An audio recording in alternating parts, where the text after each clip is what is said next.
పద్మజ గారు, ముందుగా మేషరాశి వారికి ఈ సంవత్సరం ఎలా ఉంది? ముఖ్యంగా ఏ రాసులకైనా 12 రాసులకు సంబంధించి మనం గ్రహ గోచారాన్ని అంటే ఎక్కడెక్కడ ఏ ప్లానెట్స్ ఉన్నాయన్న విషయాన్ని కూడా తెలుసుకొని దాని ప్రకారం ముందుకు వెళ్ళడం బట్టి ఒకటి చూసుకోవడం.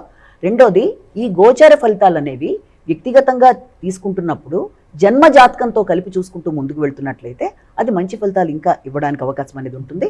ముఖ్యంగా ఈ సంవత్సరం గురు భగవానుడిని కనుక మనం తీసుకుంటే సంవత్సరం ప్రారంభం నుంచి కూడా అంటే మార్చి 19 నుంచి దాదాపుగా జూన్ 1 దాకా మిథున రాశిలో గురుగ్రహ సంచారం, తదుపరి కర్కాటక రాశిలో అక్టోబర్ చివరి దాకా గురుగ్రహం సంచారం చేయడం కర్కాటక రాశిలో ఉచ్చస్థానంలో, తదుపరి అక్కడి నుంచి ఒక 2 నెలల పాటు దాదాపు జనవరి 24 దాకా తీసుకున్నట్లయితే ఆ సమయంలో సింహరాశిలో మిత్రక్షేత్రంలో గురు భగవానుడి సంచారం చేయడం అనేది జరుగుతుంది. తదుపరి మరల వెనక్కి వచ్చి దాదాపుగా సంవత్సరాంతం వరకు కర్కాటక రాశిలోనే సంచారం చేయడం అనేది జరుగుతుంది. అంటే దాదాపుగా 3 రాశుల నుంచి ఈ యొక్క గురుగ్రహ సంచారం దాని ఫలితాలు.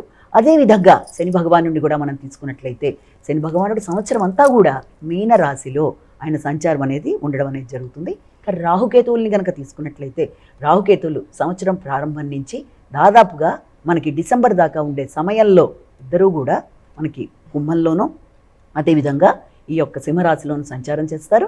తదుపరి డిసెంబర్ 5 తర్వాత నుంచి సంవత్సరాంతం వరకు కూడా రాహుకేతువులు రెండూ కూడా మకర రాశిలోను, తదుపరి ఆ కేతువు కూడా తీసుకున్నట్లయితే ఆయన కర్కాటక రాశిలోను సంచారం చేస్తారు. ఈ గ్రహగతుల ఆధారంగా మనం గనక ఈ రాశి ఫలితాల ప్రకారం ముందుకు వెళ్తున్నప్పుడు ముఖ్యంగా మేషరాశి వారి ఆదాయ వ్యయాలు రాజపూజ్య అవమానాలు కూడా చూసినట్లయితే ఆదాయం 11, వ్యయం 5, రాజపూజ్యం 2, అవమానం 4. అయితే ముఖ్యంగా మేషరాశి వాళ్ళ విషయంలో గురు భగవానుడు సంవత్సరం ప్రారంభంలో ఇచ్చే విధానం ఎలా ఉంటుంది అంటే వీరికి పూర్వపుణ్యం 1, ధనం 1, 2 కూడా ఇతరుల యొక్క ప్రోద్బలంతో ఖర్చు అయిపోయే అవకాశం అనేది మొట్టమొదటిగా ఆ సంవత్సరం ప్రారంభంలో ఉండడం అనేది.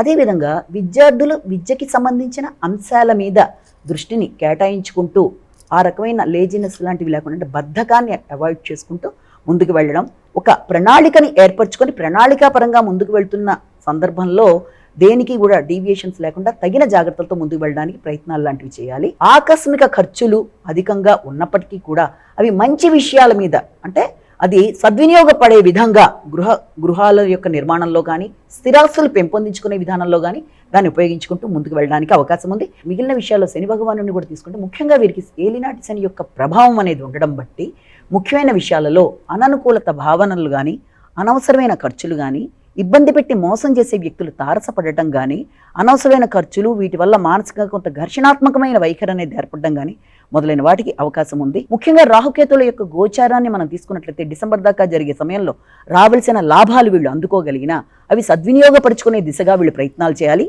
ఆలోచనలు దానికి తగిన విధంగా చూసుకోవాలి.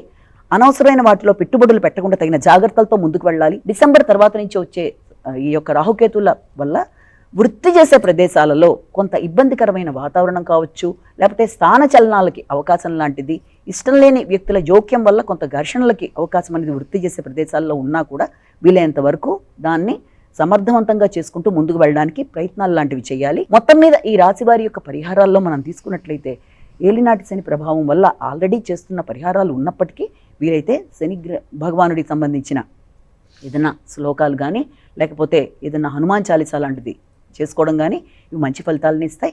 అదేవిధంగా దాంతోపాటుగా రాహుకేతులకు సంబంధించిన విషయాల్లో ముఖ్యంగా ఈ యొక్క కేతువుకి సంబంధించిన విషయంలో వినాయకుడికి సంబంధించిన దేవాలయాలు, వినాయకుడికి సంబంధించిన శ్లోకాలు ఇవన్నీ కూడా మంచి ఫలితాలు ఇచ్చే అవకాశం అనేది కనబడుతుంది.